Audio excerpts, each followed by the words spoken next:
Merci d'être avec nous. C'est l'heure de retrouver Mike Perez qui est toujours du côté de son île en Canaries. Merci d'être avec nous. Bonjour Mike. Bonjour Philippe. Comment il va bien? Écoute, pour l'instant tout roule. Ouais. J'espère pouvoir rentrer parce que je vais te parler de la pénurie de kérosène. Donc j'espère qu'il y en aura assez pour que je puisse rentrer. Justement, on va en parler. La chronique des Mike.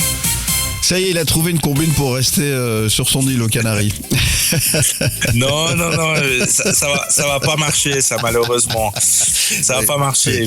Même si, oui, c'est vrai qu'il y a une pénurie de kérosène pour certains, on fait attention.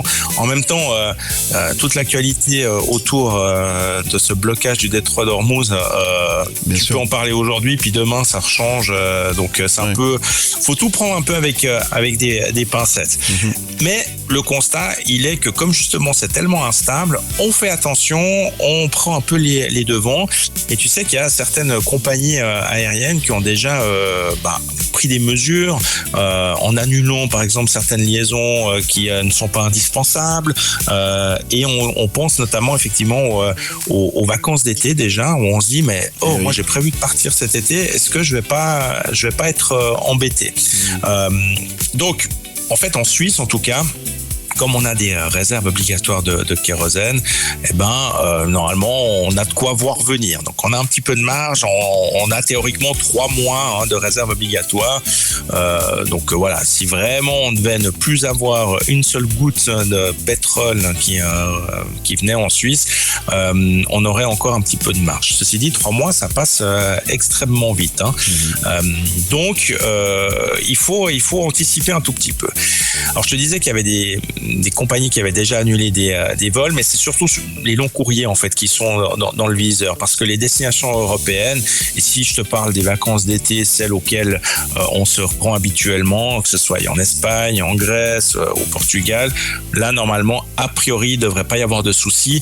Si par contre tu as prévu d'aller outre-mer, que ce soit aux États-Unis, aux Maldives ou en Asie, là faut peut-être effectivement se dire prévoyons un plan B au cas où, parce que du coup tu pourrais tout d'un coup avoir un petit chamboulement dans tes plans et dans tes vacances quoi.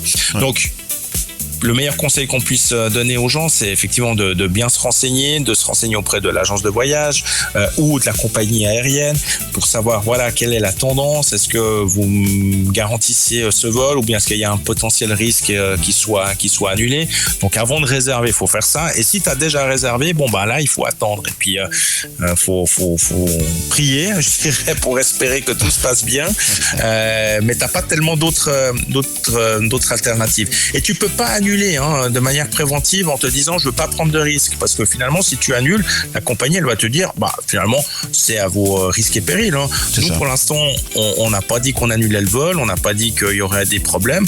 Donc si tu décides par mesure de précaution de toi-même annuler ton vol, si t'as pas une assurance annulation, si t'as pas pris un billet flexible ou autre, ça risque d'être pour ta pomme quoi. Donc voilà, c'est un petit on va dire un petit stress supplémentaire si t'avais prévu des vacances et que tu les as déjà réservées pour cet été. Mais d'un autre côté, si t'as déjà réservé ton billet, tu l'as payé pas trop cher, parce que là les prix ont augmenté. Là il y a tout le monde qui a augmenté ses prix. Toutes les compagnies ont augmenté le prix des billets pour justement faire face à l'augmentation du prix du kérosène, puisqu'il a augmenté, il a pratiquement doublé, on va dire ça comme ça. Le prix du kérosène a pratiquement doublé, donc ça se répercute de l'ordre de 30% environ en moyenne sur le prix des billets d'avion en ce moment. Merci pour cette mise en garde, mon cher Mike Perez. Comme ça, vous êtes au courant. Bon, j'espère que ça va pas vous gâcher vos vacances quand même. Écoutez le Morad Show, partout en Suisse romande.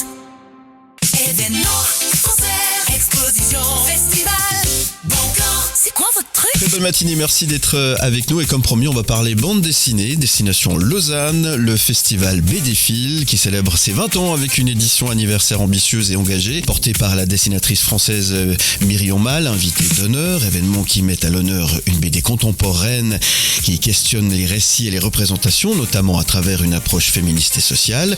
Installé au cœur de la plateforme 10, le festival déploie une programmation riche, hommage également à Félix Vallotton, focus sur la scène suisse émergente, présence d'auteurs confirmés comme Zep, sans oublier le Québec, invité d'honneur. Entre exposition, performance et rencontres, cette édition 2026 suit un fil rouge, l'eau comme symbole de vie et de création, un rendez-vous incontournable qui confirme l'ancrage de BDfil dans les grands enjeux culturels contemporains avec l'ambition de rayonner bien au-delà des frontières suisses. Et pour en parler, je reçois sa co-directrice du festival, Léonore Porchet. Bonjour Léonore Porchet. Bonjour Philippe Morax.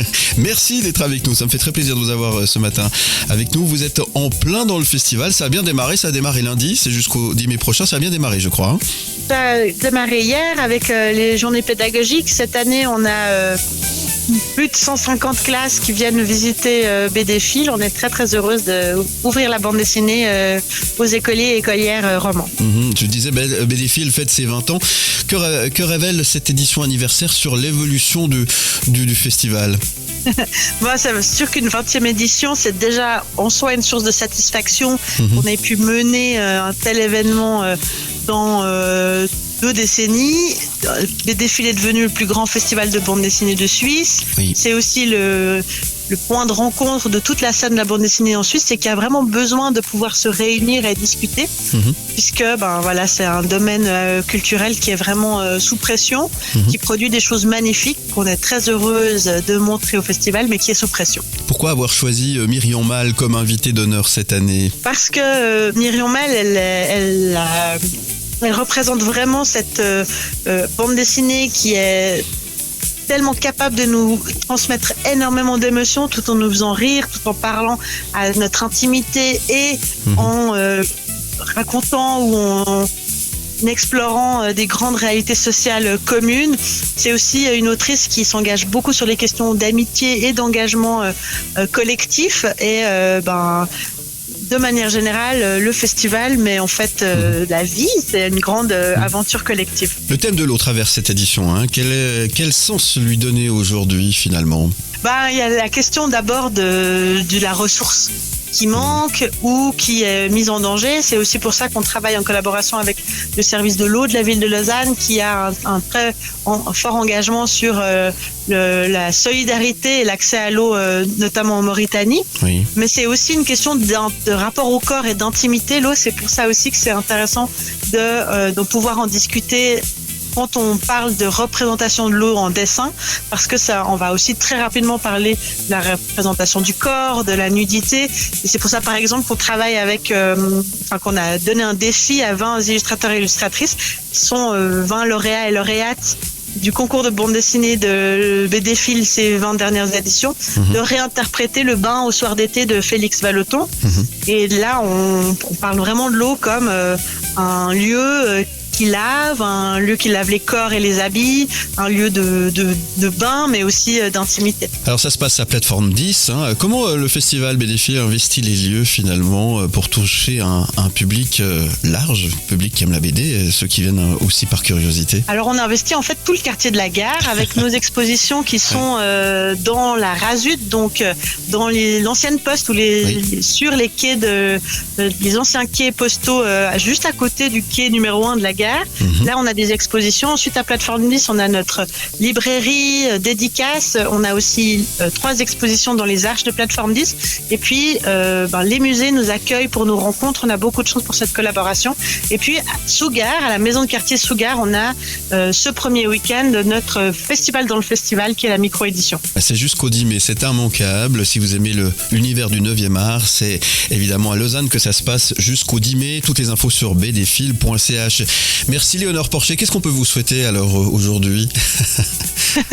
Un grand succès aux Nocturnes ouverture publique demain. Ouais. C'est l'occasion unique de découvrir les expositions dès 20h dans la nuit, éclairées à côté de la gare. Donc ça vaut vraiment la peine. Donc voilà, j'espère retrouver toutes vos auditrices et tous vos auditeurs. Et c'est noté. Merci beaucoup en tous les cas. On vous souhaite un bon festival, une belle journée et je vous dis à très bientôt. À très bientôt. Merci beaucoup pour l'invitation.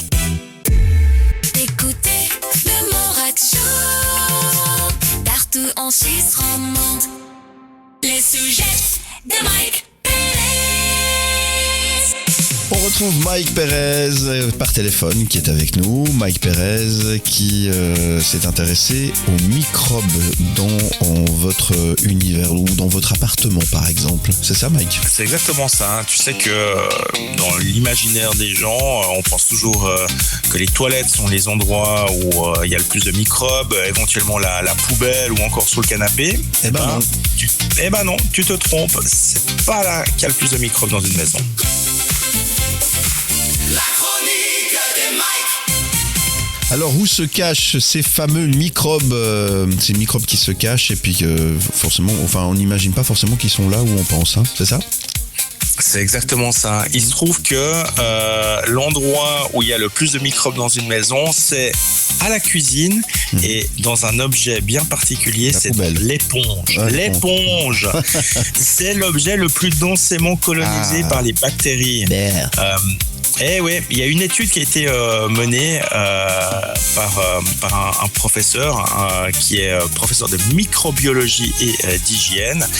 Et on a analysé 14 éponges usagées et résultat des courses, 54 milliards de germes par centimètre cube. Tu te rends compte? 54 milliards de germes. C'est dégueulasse.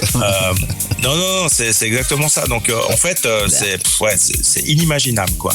Et alors évidemment, tu vas pas changer d'éponge tous les jours, mais en fait, ce que tu dois comprendre avec ça, c'est que oui, ton éponge, il faut la changer régulièrement. C'est vrai qu'on a souvent tendance à utiliser une éponge jusqu'à ce qu'elle parte en lambeaux et que tu puisses plus en faire façon. Oui, c'est vrai.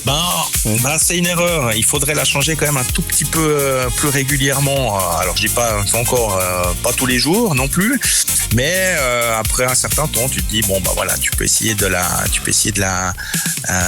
changer. Il conseille, ce professeur, d'utiliser la brosse à vaisselle parce que en fait, elle sèche plus vite et elle offre moins de surface aux bactéries. Donc la brosse à vaisselle finalement est tout aussi efficace finalement pour nettoyer, en tout cas par exemple pour nettoyer ou dégraisser en gros ton assiette que tu vas mettre dans ton lave-vaisselle, mais même pour faire ta vaisselle tout court, hein, ça va très très bien. Donc tu dois penser à ça. Et puis faire aussi attention finalement à tous les linges aussi que tu peux avoir dans ta cuisine, toutes les pâtes à laver que tu as dans ta cuisine. Là aussi, on a tendance des fois à les utiliser un peu plus longtemps qu'on ne le devrait. Il faut penser à les laver et les nettoyer régulièrement, quoi. Donc voilà, on s'imaginait tous que les toilettes étaient probablement l'endroit où il y avait le plus de bactéries dans une maison. Et en fait, pas du tout, parce que finalement les toilettes, on fait attention, on les nettoie régulièrement et du coup t'as moins de soucis, je dirais, que dans ton éponge de cuisine à laquelle tu n'avais pas du tout pensé, en se disant tiens, c'est potentiellement effectivement un nid à microbes. C'est notre fait du logis à nous, Mike Pérez. Même en vacances, il pense à vous et à vos microbes. Merci en tous les cas pour ce bon plan. On se retrouve demain, mon cher Mike. Bien sûr qu'on va se retrouver demain. Écoutez le Morad Show, partout en Suisse romande. Bienvenue sur la première matinale, multidiffusée de Suisse romande. Très bonne matinée, merci d'être avec nous. Vanny nous a rejoint. Bonjour Vanny. Bonjour Philippe. On est déjà le milieu de la semaine et qu'est-ce que tu vas nous proposer aujourd'hui? Je vais vous donner soif. Je vais vous inviter à boire, mais avec modération, hein, bien sûr. Comme d'habitude, j'ai envie de dire. La chronique de Vanny. La chronique de Vanny. Alors Vanille, qui a décidé de nous donner soif ce matin. On t'écoute. Oui. Je voulais vous parler de 3 cépages à boire, de 3 cépages suisses bien sûr pour les beaux jours. Ouais. Toujours avec modération, le verre d'eau n'est jamais loin. C'est vrai. Et oui, parce que ça y est, hein, c'est un peu l'été, enfin c'est le printemps, mais c'est quel printemps quoi, c'est absolument magnifique ce temps. C'est vrai. Et on a envie forcément de boire des vins un peu plus légers, plus frais, plus vibrants pour l'apéro. Alors aujourd'hui, je vous emmène en Suisse avec 3 cépages à absolument déguster pour ce printemps et cet été. On commence en Valais, je vais pas être très surprenante, Philippe. À Petite Arvine. Eh bah oui, forcément l'incontournable Petite J'aurais parié. Arvine. Ah ouais, mais c'est bien, c'est très bien, je suis d'accord avec vous. C'est bon, c'est oui, bon. ah oui. Un cépage qui est blanc, emblématique pour ceux qui ne connaissent pas. Hein, c'est un vin, la Petite Arvine, qui séduit par sa fraîcheur, sa complexité. On est dans des notes florales délicates mêlées à des arômes d'agrumes, de pamplemousse, de rhubarbe, parfois même de fruits exotiques, avec souvent cette petite signature saline au final. En bouche, c'est vif, précis, presque ciselé, mais avec une texture qui peut devenir légèrement crémeuse. Enfin, c'est un vin parfait pour accompagner un poisson du lac, des asperges ou simplement un apéritif au soleil comme on aime. Deuxième cépage, bon là, tu vas me voir venir aussi Philippe, direction le Lavaux et toute la Suisse romande avec... Chasselas. Bah bien sûr, Ah le oui. chasselas. Longtemps sous-estimé hein, ce chasselas, pourtant c'est un des cépages les plus emblématiques du pays. C'est un vin qui est tout en finesse, qui est léger, délicat, avec une expression très marquée du terroir. Et ce n'est pas un vin qui s'impose, c'est un vin qui accompagne. Parfait avec une planche, une fondue évidemment, mais aussi des plats simples, estivaux ou un apéro entre amis tout simplement. Et surtout, ce que j'adore avec le chasselas, c'est que c'est un vin qui raconte un lieu, que ce soit le Désalé, Yvorne ou Féchy, on ne goûte jamais pareil pour ce chasselas. Donc c'est vraiment quelque chose que je vous conseille fortement à déguster ou à découvrir pour ceux qui n'ont jamais bu de chasselas, si ça existe. Et puis pour le troisième, on part sur jamais un 203. rouge. Le rouge, à votre avis Philippe, un coup je tutoie, un coup je vous vois, à votre avis Philippe, le rouge, pour la version été, je vais proposer quoi? Un vin de la région. Ouais. Ouais, un pinot noir. Non. Un gamay. Un gamay, oh oui, bah ouais, c'est un bien. gamay. Ah oui, gamay, c'est bien. Un cépage qu'on connaît bien, mais qui en Suisse peut vraiment surprendre. On est sur des vins très fruités, souples, Ah oui. peu tanniques, avec des arômes de fruits rouges, parfois une touche épicée. Ça se boit légèrement frais, c'est parfait hein, pour les beaux jours quand on n'aime pas le blanc. Et ben moi je peux vous conseiller aussi ce rouge à déguster. Et puis un rouge qu'on peut mettre au frigo 20 minutes avant de servir. Résultat, c'est un vin hyper digeste, parfait pour un barbecue, une terrasse ou un dîner qui s'étire, un dîner d'été. Quand ça se rafraîchit un petit peu, le rouge passe très bien. Donc voilà, 3 cépages, 3 styles totalement différents, mais une promesse. Bah, du kiff. Voilà, c'est ce que je voulais vous promettre. Ah bah ça c'est important. Petite Arvine, chasselas et gamay pour ce mercredi. C'est bien. Mais c'est parfait pour un parfait. mercredi. C'est très très bien pour un mercredi. Merci beaucoup ma chère Vanille. Je vous en prie. Écoutez le Morat Show partout en Suisse romande. Excellente journée à vous et merci d'être avec nous jusqu'à 9h. C'était Slimane. Concert, exposition, festival. Bon plan. C'est quoi votre truc? C'est quoi votre truc? C'est quoi votre truc? C'est quoi votre truc? On parle de tatouage et d'un événement qui se déroule en mois de juin prochain du côté de Bulle. On en parle déjà avec son organisatrice Mélanie Reynaud. Les bons plans de Philippe. Les bons plans de Philippe. On va parler plus précisément de la Tattoo Crew Inc. District qui se déroulera les 26, 27 et 28 juin prochains. Oui, c'est bien la bonne date du côté de Bulle. Qu'est-ce que c'est que cet événement? Alors, donc, la Tattoo Crew Inc. District, on est, on va dire, les organisateurs des conventions dans la Suisse, dans un coin de la Suisse. Et là, pour Bulle, on organise la convention qui s'appelle Pulse Tattoo Convention. Donc là, on part, vu qu'on est juste avant l'été, sur un style plutôt petit festival, marché créateur et stand tatoueur. Donc on aura plus ou moins une centaine de tatoueurs, 80 stands de création, une bonne scène avec des groupes de musique entre rock, rap et le samedi soir part un petit peu sur le métal. Bar à cocktail, découverte de rhum arrangé et petit espace terrasse, food truck bien sympa à Espace Gruyère. Toi, c'est tous les styles. Parce que souvent, ça pourrait s'apparenter au rock, au hard rock, et pas forcément, pas du tout en fait. Non, alors vraiment pour tous les styles. On peut écouter du Edith Piaf, aller se faire tatouer. Ça donne quoi? Alors moi, ça dépendra. Bon, elle peut se faire du dark puis écouter du Edith Piaf. Ça dépend ce qu'elle veut sur la peau. Alors, c'est qui vient à ces conventions, à ces événements? C'est monsieur, madame, tout le monde, ceux qui veulent découvrir ce que c'est le tatouage, ou ce sont plutôt des initiés, des habitués? Bon, il y a de tout. On a autant des personnes qui ont 80 ans et plus qui viennent pour leur premier tatouage que des plus jeunes, donc on va dire des 18 ans. Mieux vaut tard que jamais. Voilà, mieux vaut tard que jamais. Mais non, ça c'est vrai. Autant pour un public qui veut découvrir ce que c'est, ou rencontrer un artiste pour un projet plus ciblé, ou pour se faire des flashs directement sur place sur un coup de tête, tatoué ou pas, il y a pour tout. Petite question pour peut-être enlever cette polémique qu'il y a autour. On a parlé des produits qui pouvaient être dangereux aujourd'hui. Toi qui es une spécialiste, qu'est-ce que tu réponds à ça? J'ai envie de dire, même manger des frites, c'est dangereux. Voilà. Mais non, on a des encres qui sont surveillées. On a ce qu'on appelle les encres REACH. Ensuite, on est tous enregistrés. Donc, avant d'organiser une convention, faut savoir que tous les artistes tatoueurs qui sont présents passent au peigne fin par le service d'hygiène concerné du canton où on organise. Donc vraiment, on n'a que des artistes qui sont connus, reconnus, enregistrés et qui sont tous titulaires du certificat d'hygiène et salubrité. Enfin, vous êtes là aussi pour répondre à ce genre de questions, évidemment, parce que ça fait partie de ces questionnements qu'on peut avoir aujourd'hui. Le mot d'ordre, peut-être pour toutes les personnes qui voudraient venir à Bulle, dans quel état d'esprit il faut venir en fait? Alors, étant donné que c'est juste avant les vacances d'été, vraiment dans l'esprit de passer un bon moment, je pense pas que c'est la convention où il y aura des énormes pièces, étant donné que c'est avant l'été. Mais ça n'empêche pas de venir faire un petit tatou et de boire un truc, manger et de venir voir les concerts.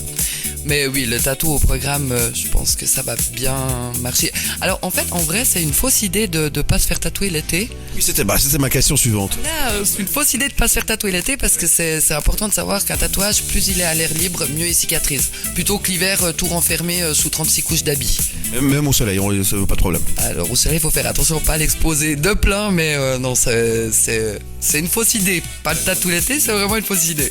Vous avez peut-être plein d'autres questions comme moi à poser à ces spécialistes de tatouage. C'est l'occasion ou jamais de vous rendre du côté de Bulle les 26, 27 et 28 juin prochains pour la Pulse Tattoo Convention. Donc ça se déroulera les 26, 27 et 28 juin prochains à Bulle. Ça se passe à l'Espace Gruyère, donc facile à trouver. Super facile à trouver, plein de parking à disposition, on est équipé.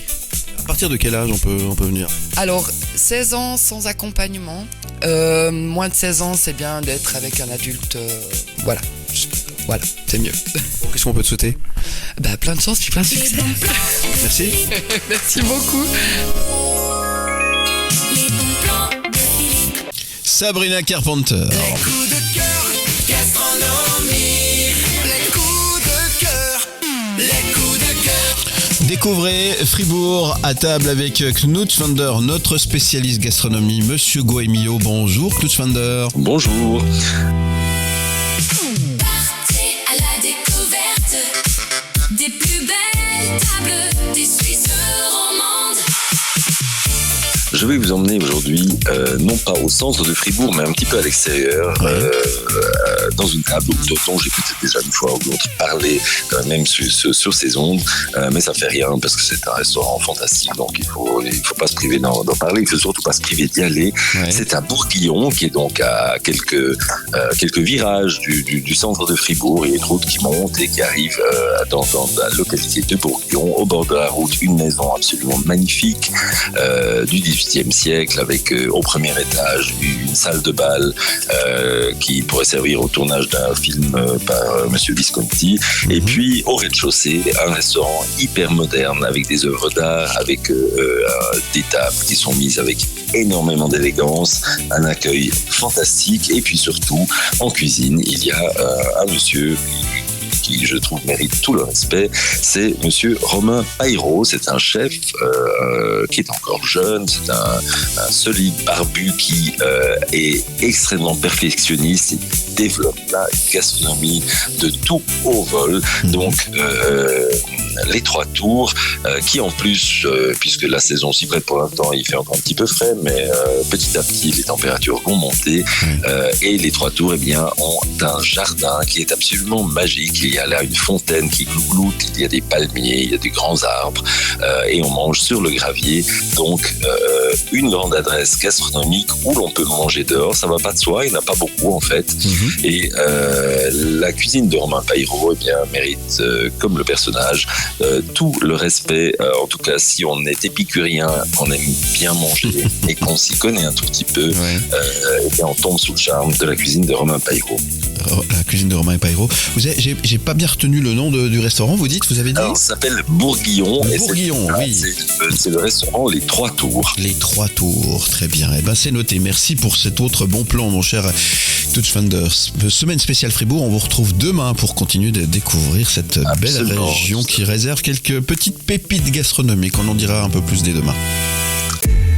Écoutez le Morad Show, partout en Suisse romande.